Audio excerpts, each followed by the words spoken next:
श्री कृष्ण की परम भक्त मीराबाई की मृत्यु का क्या है रहस्य। दोस्तों, कहते हैं श्री कृष्ण से सच्चा प्रेम सिर्फ राधा ने नहीं बल्कि मीरा ने भी किया था। अगर राधा कृष्ण के प्रेम की दीवानी थी तो मीरा उनके दर्शन की।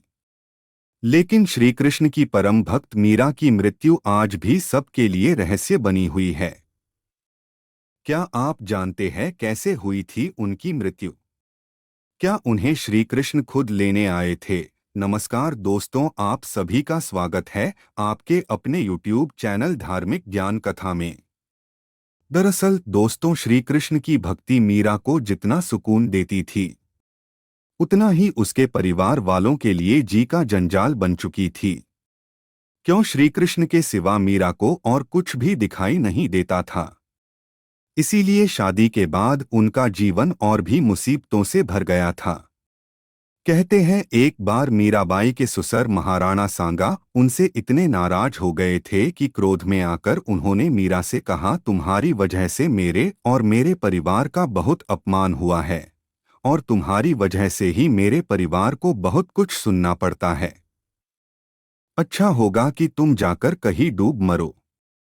ये सब सुनकर मीरा बहुत दुखी हुई और श्री कृष्ण का नाम जपते जपते वो एक नदी के पास पहुंच गई। जैसे ही उन्होंने नदी में कूदने के लिए अपना पैर आगे बढ़ाया, वैसे ही पीछे से किसी ने उनका हाथ पकड़कर उन्हें घसीट लिया।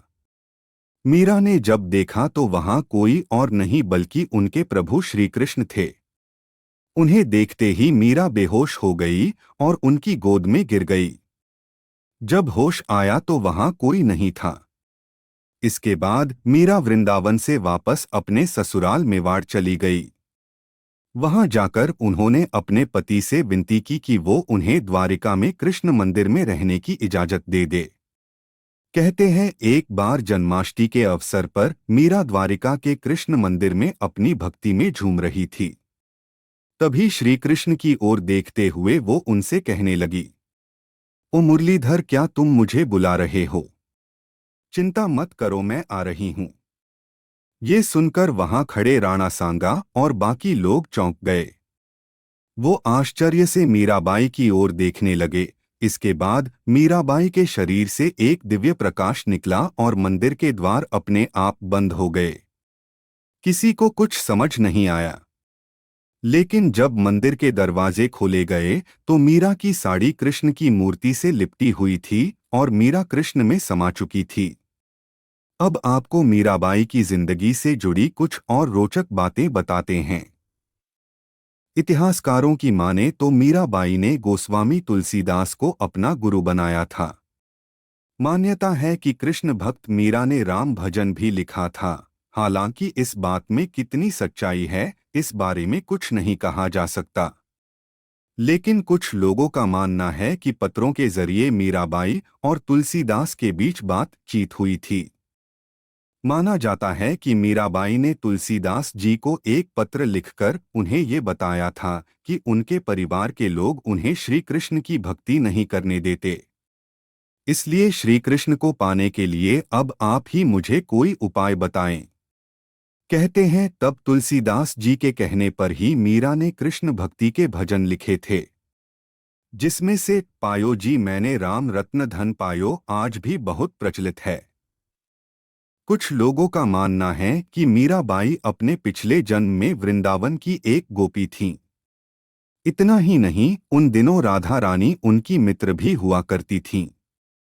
अपने पिछले जन्म में भी मीरा के दिल में सिर्फ भगवान कृष्ण ही बसते थे और वो उन्हीं से प्यार करती थी।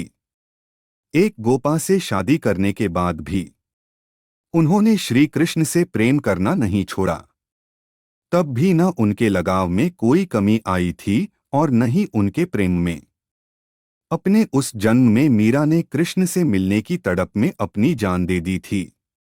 कहते हैं बाद में उसी गोपी का जन्म मीरा के रूप में हुआ। दरअसल बचपन से ही मीराबाई के मन में कृष्ण की छवि बसी थी। इसलिए युवावस्था से लेकर मृत्यु तक उन्होंने भगवान गिरधर को ही अपना सब कुछ माना। कृष्ण के प्रति उनका प्रेम तब चरम पर पहुंच गया जब उनके जीवन में एक घटना घटित हुई। एक दिन बचपन में उनके पड़ोस में किसी व्यक्ति के यहाँ बारात आई थी। वो व्यक्ति काफी धनी था।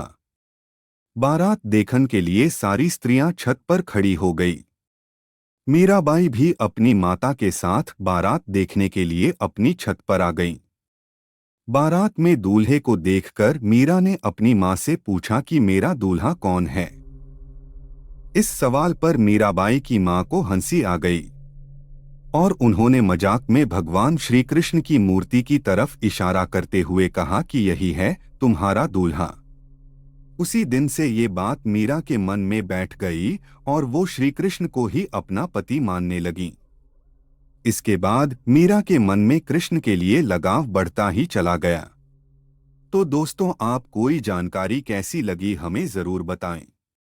चैनल को सब्सक्राइब करें और वीडियो को लाइक और शेयर करना ना भूलें। धन्यवाद दोस्तों।